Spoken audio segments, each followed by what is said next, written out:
except ye abide. As the branch cannot bear fruit of itself, except it abide in the vine, no more can ye, except ye abide in me. John 15:4. We know the meaning of the word except. It expresses some indispensable condition, some inevitable law.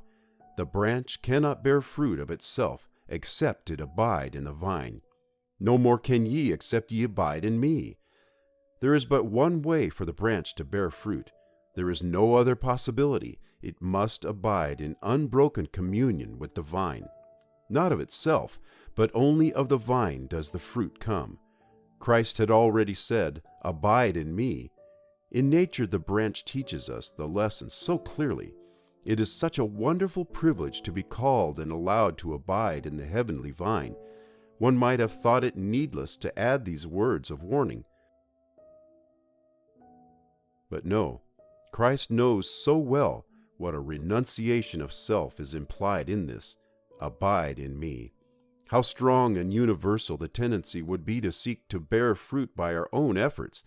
How difficult it would be to get us to believe that actual continuous abiding in Him is an absolute necessity. He insists upon the truth. Not of itself can the branch bear fruit. Except it abide, it cannot bear fruit. No more can ye, except ye abide in me. But must this be taken literally? Must I, as exclusively and manifestly and unceasingly and absolutely as the branch abides in the vine, be equally given up to find my whole life in Christ alone? I must indeed. The "except ye abide" is as universal as the "except it abide." The "no more can ye" admits of no exception or modification. If I am to be a true branch, if I am to bear fruit, if I am to be what Christ as vine wants me to be, my whole existence must be as exclusively devoted to abiding in Him as that of the natural branch is to abiding in its vine. Let me learn the lesson. Abiding is to be an act of the will and of the whole heart, just as there are degrees in seeking and serving God, not with a perfect heart or with a whole heart, so there may be degrees in abiding. In regeneration, the divine life enters us, but does not all at once master and fill our whole being. This comes as a matter of command and obedience.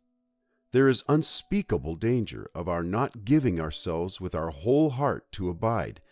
There is unspeakable danger of our giving ourselves to work for God and to bear fruit, but with little of the true abiding, the wholehearted losing of ourselves in Christ and His life. There is unspeakable danger of much work with but little fruit. For lack of this, one thing is needful.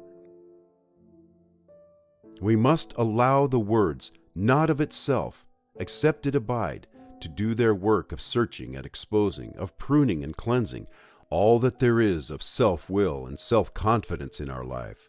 This will deliver us from this great evil, and so prepare us for His teaching, giving the full meaning of the word in us, "Abide in me, and I in you."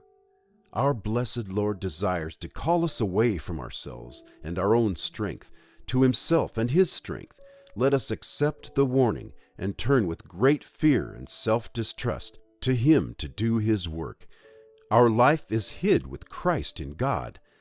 That life is a heavenly mystery, hid from the wise, even among Christians, and revealed unto babes. The childlike spirit learns that life is given from heaven every day and every moment to the soul that accepts the teaching, "not of itself, except it abide," and seeks its all in the vine.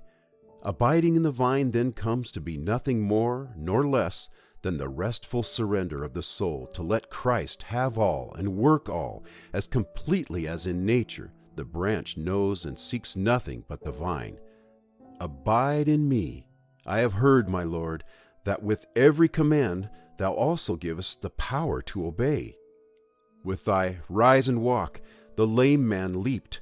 I accept Thy word, "Abide in me," as a word of power that gives power, and even now I say, Yea, Lord, I will, I do abide in thee.